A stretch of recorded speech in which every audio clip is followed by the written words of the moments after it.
live in a world that has tough toys being real things and monsters. And like, I think you also brought an important point around even within the community, right? I think when we look at all these intersectionalities, one, there is this huge stereotyping. Oh, Muslim citizens or Muslim folks are less likely to, you know, to accept queer folks, right? Huge, like, you know, wrong, I think, perception that has just built up over a period of time. But even like within the queer community itself, we are also talking a lot about how, you know, there is, people are fighting for different things. Like someone like an upper caste queer person, what they're fighting for versus what a Dalit queer is fighting for, like maybe two very different things. But there is essentially, I think in those moments, it's also important for that upper caste queer individual, and of course like the larger allies, but also like the upper caste queer individual, maybe, you know, cross solidarities, or like, you know, with Muslim individuals coming in, with like other folks coming in together to support and, you know, stand up for you know, what a Dalit queer is thinking about and like what is fighting. But you know, again, I think that it's yes, in principle. Absolutely. Yeah. And a lot of the ways in which this has been explained is through a politics of solidarity, through intersectionality. What it produces, though, less effectively in India because we don't see it happening as much, but is a form of guilt. Right? Yeah, I think it introduces this notion that the upper caste person should fight for the Dalit queer's rights out of some sense of guilt. Right? And I think one, guilt is not a sustainable motivational factor, right? You can only be guilty so long, and who knows that better than queer people? You're feeling guilty about your queerness until you come out of the closet. That's what forces you to come out of the closet. It's not a good feeling. I'm not going to, if you tell me, oh, support some like causes because you should, because you're privileged, you're like guilting me into it, I'll do it because you're guilting me into it, and that guilt will work. But one, not for long, and two, not honestly. Yeah. Right? So we have to find a better way of getting people to support other causes. And guilt cannot be it, in my opinion. Yeah. Right? Two, you have to have things go both ways. And I think in a sense, you've definitely seen it go both ways in India, because the people at the forefront of the 377 movement were trans women, particularly hijra women, and a lot of lesbians, and a wide range of sort of caste oppressed queer folks, all of whom have been forgotten once 377 is gone. Right? So the massive public mobilizations that you saw against 377 were only made possible by marginalized queer people also taking to the streets, because there aren't enough queer privileged people to take to the streets. मतलब तो तुम सभी privileged queer लोगों को रास्ते पे लाते, तो how many people would you end up with on the street? There's no possibility of even getting numbers. So I've often said also that queer people are not a voting bloc because there's simply not enough of them. So there's not enough out queer people to make up a voting bloc. There's not enough out privileged queer people to fill up an auditorium, let alone a rally. So evidently, when you needed marginalized queer people, they were supporting you. Yeah. Now you're not standing up with them, like with the Trans Act. I'm more concerned as to how do you now get people to stand up for each other. And this is a question that unfortunately gets framed only as privilege versus unprivileged. It's a very bad framework to look at it. These are not solidarities that are difficult only when it comes from a difference in privilege. Dalit Muslim solidarities are difficult. They're operating along similar lines of marginalization. Yeah.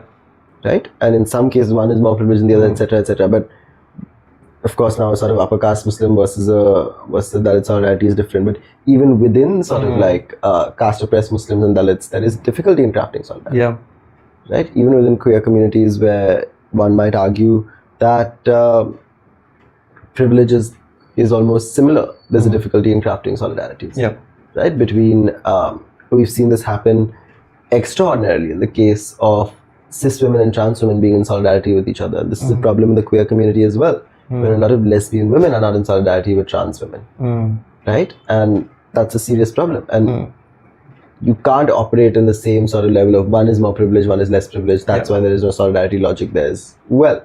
That's one way of looking at it. It can explain things fairly well in most circumstances, but I think it sort of misses the forest for the bushes. And I think it's also like, if my feminism is excluding you, right? Like when we talk about it at times, you know, is it really like feminism that way? Like, you know, what you're talking about, if lesbian women are not standing with trans women, But like sometimes it's just about solidarity, like you're saying. But sometimes, But I'm saying, why is this happening, right? I think we need to figure out where have we failed to sort of create these solidarities. I think for me, it's incredibly important to create solidarities through joy. That this notion of sharing bread, this notion of coming together in happiness is more important than coming together always in protest. Yeah. Right? I think that's why, to me, sort of like throwing parties is an integral part of my personality and my life, because I think that when I have people come together, it's people who come from very different sort of experiences, who come from very different backgrounds, who come from very different ideologies, and to create spaces where that joy can be felt together makes it far easier to then expect those people to stand up for each other. Yeah. That it then becomes much easier to convince somebody to support someone else, because it comes from a feeling of, oh my god, like tomorrow if you got like into a fight and somebody like smashed your face, I would not come to the hospital because I felt guilty. Yeah. Right? Like I would come because, oh my god, Nikunj is hurt, like what can I do to help? Care.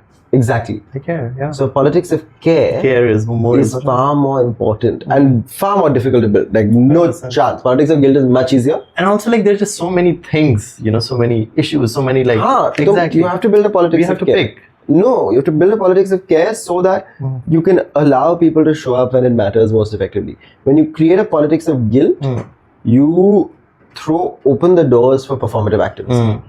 Then you're guilted into doing something, तो चलो सभी Palestine की story लगा देंगे. Yeah. All eyes on Rafah. Important. Important moment of solidarity. Politics of guilt is immediate. Politics of guilt is useful.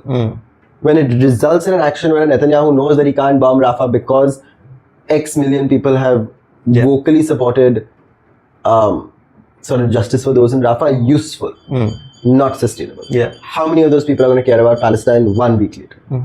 How many of those will care about Palestine 1 month later? How many of them will care about Palestine 6 months later when this is not on the news? And maybe a ceasefire has been achieved, but real structural change hasn't happened. You saw this in the Nakba, right? You saw this in other moments in history. And I think it's pivotal to understand that a politics of care that needs to be crafted through moments of joy is far more sustainable than a politics of guilt that gets crafted through sort of acts of performative activism that fizzles out very quickly. Yeah. And I think for me, queerness has always sustained those communities of care and a politics of care through spaces of joy. Right? Kareem Khubchandani has written a fabulous book on queer nightlife, right? And how queer nightlife sustains queer communities. Why is partying important for queer people? Why does drag become so important? Like why does a Paris is Burning documentary that shows you New York ballroom culture becomes so pivotal and so important in sustaining a Stonewall and ensuring that one stone thrown at Stonewall doesn't become limited to just one stone thrown at Stonewall. Yeah. Right? I think it's important that we go back to queerness as a source of understanding how these spaces of care were crafted. And they were flawed. They were sort of rife with violence, particularly sexual violence, with hierarchies that were damaging. They were sort of also in many ways drivers of a lot of sort of inter-community disputes, but undergirding that entire structure was care. Yeah. Which got people to stand up for each other. That got people to sort of protest against the Nixon administration when it was purposely denying people with HIV access to care. Yeah. Right? There was letting people die of AIDS. Right? That's when you saw people come out, not because they were guilted into it. I think because you had communities of care that had been created around queerness that then sort of stood up for queer people when it mattered most.